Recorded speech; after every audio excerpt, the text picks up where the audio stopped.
సైన్యాధ్యక్షుడు అసీం మునీర్ను పాకిస్తాన్ తొలి రక్షణ దళాల అధిపతి సీడీఎఫ్గా నియమించడం ప్రధాని షెహబాజ్ షరీఫ్కు ఇష్టం లేదని తెలుస్తోంది.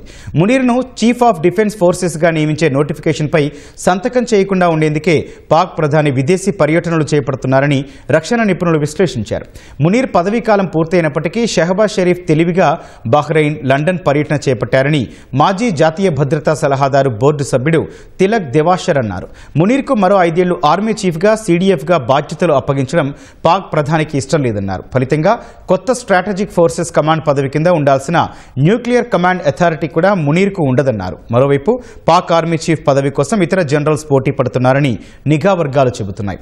గతంలో పాకిస్తాన్లో సైన్యం, వాయుసేన, నౌకాదళాలకు సంయుక్తంగా ఒకే అధిపతి పదవి ఉండేది కాదు. ఆపరేషన్ సింధూర్ తర్వాత పాక్లో chief of defence forces CDF పదవిని 27వ రాజ్యాంగ సవరణ ద్వారా సృష్టించారు.